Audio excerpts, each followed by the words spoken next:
Olá, bem-vindos a mais um vídeo.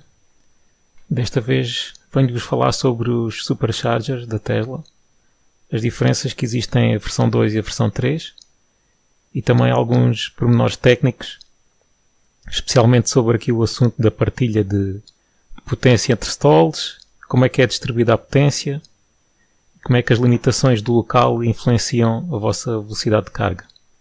Vamos começar pelo básico, diferença entre V2 e V3. A maneira mais fácil de distinguir é através dos cabos. O V2 tem dois cabos, tem a Type 2 e tem a CCS, e a V3 só tem a CCS e o cabo é mais fino. Vamos começar então por analisar aqui os Superchargers V2. Eu tenho aqui o desenho de um local com 8 espaços para carregamento, com 8 stalls. Hão de reparar que tanto nos V2 como no V3, na base do stall, tem uma identificação 1A, 1B, 2A, 2B, por aí afora. Identifica qual é o stall e identifica também qual é o carregador respectivo.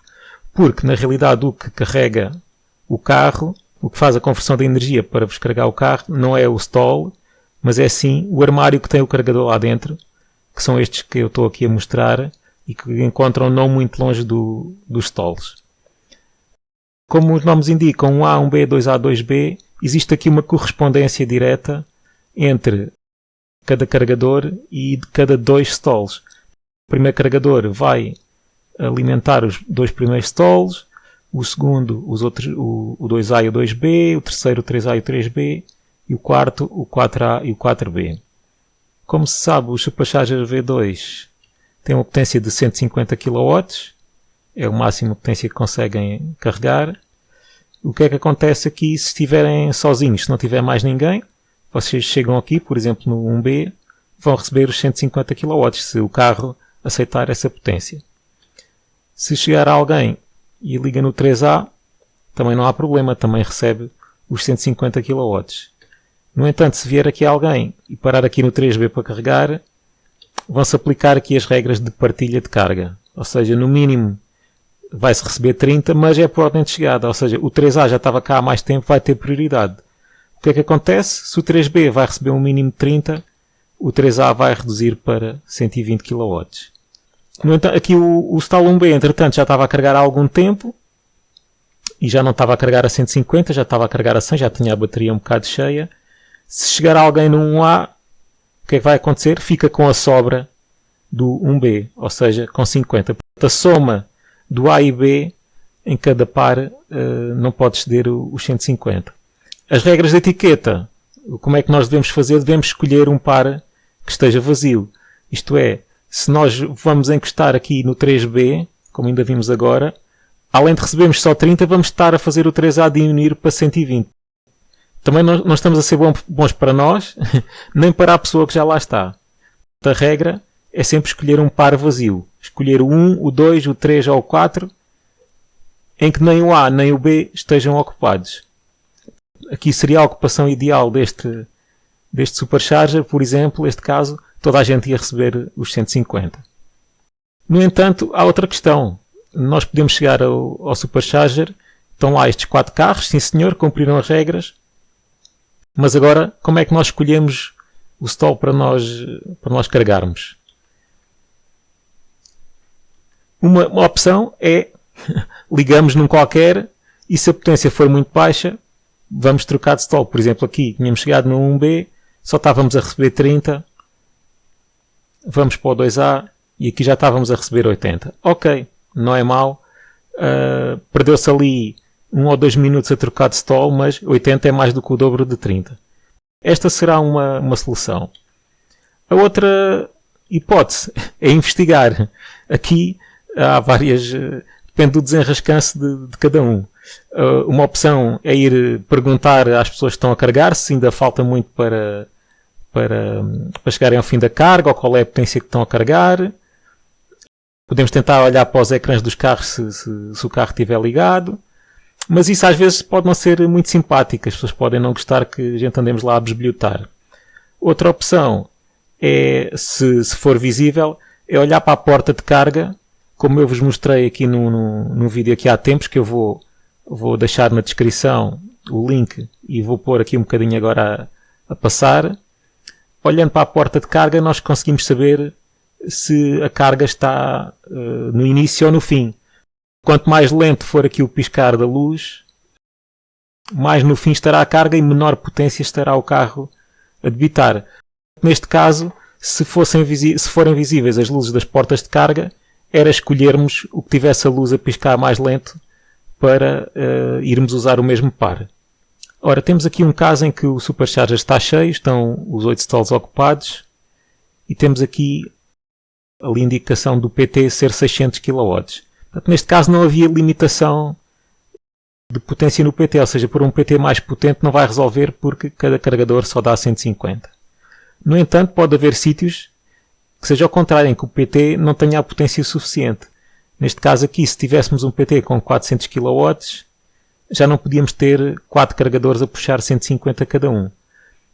Nos casos em que isto existe, o que acontece é que as potências de carregamento baixam para toda a gente. Inclusive, e aqui o utilizador não pode fazer nada. Portanto, é uma questão mesmo de haver limitação de potência no local. Mesmo que a gente tenha menos carros, por exemplo, tínhamos só 4 carros e estavam todos a respeitar, cada um usar o seu par, não ia chegar aos 150 para os 4 carros. Estão a ver, se houver limitações de potência, pode acontecer que não chegamos a ter as potências que esperávamos. Passemos então ao Supercharger V3. Vamos usar o mesmo esquema base, portanto os 8 stalls. Mas vão ver que no V3 a numeração é diferente. Em vez de ser 1A, 1B, 2A, 2B, a numeração é A, B, C, D, porque no caso dos V3 nós temos um armário para cada 4 stalls. Existe também aqui uma partilha de potência entre armários e aqui está a informação que nem toda a gente sabe. Cada armário V3 tem um limite de 350 kW. Neste caso aqui precisávamos de um PT de 700 kW.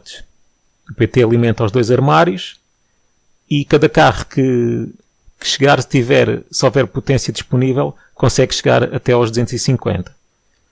Neste caso aqui, pode chegar um carro pôr no 2B, mesmo ao lado, não há problema nenhum, vão receber os 2 250. No entanto, se chegar um terceiro carro e também tiver a possibilidade de carregar a 250, isso já não vai acontecer. Porquê? Porque o 3 vezes os 250 já ia dar 750 kW, que é mais do que os armários dão. Os armários, a soma dos armários é 700. Neste caso, o que é que acontece? A potência é dividida por os 3 carros. A conversa de Tesla que não há partilha de potência, não há partilha entre o 2A, o 2B e um D e um C, ou seja, pode estacionar em qualquer lado. Mas existe uma limitação de potência ao nível do total que o Supercharger consegue debitar. As regras é que existe um máximo de 250 kW por carro e existe um limite global de potência. Vamos ver agora aqui o caso extremo que muitas vezes é colocado como hipotético, mas que na realidade pode acontecer, que é chegam 8 carros aqui ao mesmo tempo, todos com a bateria em 10%, todos quereriam carregar a 250. O que é que vai acontecer neste caso? Recebe cada um 87. Porquê? Porque são os 700 a dividir por 8 é o máximo que cada carro vai conseguir carregar nesta situação de estarem todos vazios. Só quando saírem carros ou quando algum deles começar a carregar a menos de 87 é que vai subir a potência nos restantes. Não esquecer que, apesar da Tesla dizer que não há partilha de potência, existe uma limitação global da potência do espaço, o que faz com que o máximo seja 250 e o mínimo 87. Os 87 são sempre garantidos e não interessa qual é o stall que vocês escolhem. Portanto, esta é a regra do V3. Vamos agora falar aqui de alguns casos especiais. Nada impede a Tesla de cada armário de 350, em vez de servir 4 stalls, servir apenas 3. E existem alguns casos concretos disto na realidade. Neste caso, o que é que acontece? A potência mínima sobe de 87 para 116. Se a Tesla montasse menos stalls por cada armário, garante uma potência mínima mais alta. E, levando aqui ao exagero, também não existe impedimento técnico para ser apenas 2 stalls por cada armário, à semelhança do que se fazia no V2, só que neste caso o mínimo passa para 175. Teoricamente isto é possível, se a Tesla vai fazer, não parece ser muito provável. Realmente a potência mínima pode ser aumentada instalando mais armários, mas isto só se justifica em caso de superchargers que estejam permanentemente cheios e onde não haja espaço para instalar mais stalls, mas haja espaço para meter mais armários. Pegando então neste cenário hipotético, podemos fazer aqui um caso em que, por exemplo, aqui num supercharger com 8 stalls, que instalávamos mais um armário. Neste caso ficávamos com os 1050 kW do PT a dividir por 8 stalls, ou seja, o mínimo que conseguiríamos seria 130 kW de potência por carro e o máximo de 250, o que já seria bastante aceitável. Num futuro mais longínquo em que tenhamos carros que possam carregar potências muito altas, até percentagens de bateria muito altas, podíamos inclusive montar 4 armários para 8 stalls e ficávamos com 175 kW garantidos em cada stall. E pronto, de resto, o que vou mostrar mais para a frente no vídeo é a informação técnica aqui para os mais curiosos. O essencial já ficou dito. Temos aqui o esquema de como é que isto é montado, como é que funciona por dentro, o Supercharger V3. Vou tentar explicar aqui minimamente. Temos a entrada em baixa tensão, 400 volts, a saída do PT, digamos assim. Depois é distribuído aqui por os vários armários. Neste caso temos 2 armários, usando o tal exemplo dos 8 stalls. Dentro de cada armário, primeiro o que acontece é convertido o AC em corrente alterna em corrente contínua. Cada armário tem aqui 5 conversores de 70 kW, portanto dá os tais 350. E esta corrente contínua é depois enviada aqui para um barramento comum aos vários armários, com tensão aqui de volta dos 900 volts, também não é muito relevante para o caso.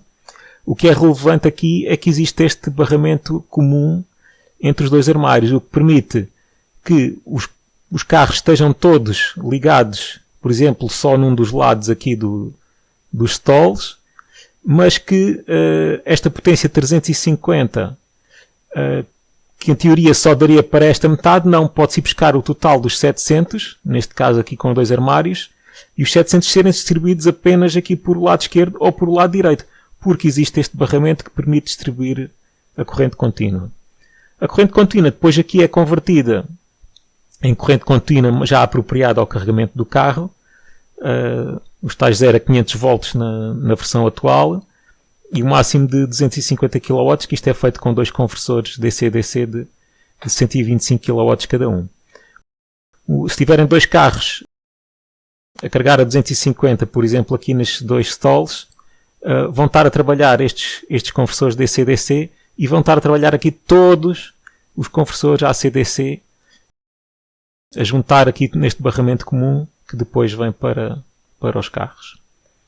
Reparem que esta construção assim com módulos permite ter alguma redundância, ou seja, se avariar um destes módulos não fica tudo estragado.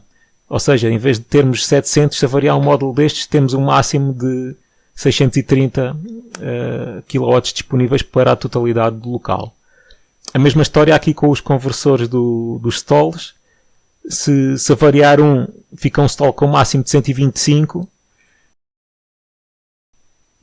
mas não ficará fora de serviço. Ou seja, mesmo que haja um stall com potência reduzida, não fica totalmente fora de serviço por avaria de um componente. Aqui é uma fotografia de um armário V3, ainda em construção, onde podemos ver aqui os conversores AC-DC de 70 kW, os tais 5 conversores, 5 vezes 70, os tais 350 kW, e depois estão aqui os 8 conversores DC-DC que ligam aos stalls, aqui nesta parte de baixo. Obrigado por atenção e até um próximo vídeo.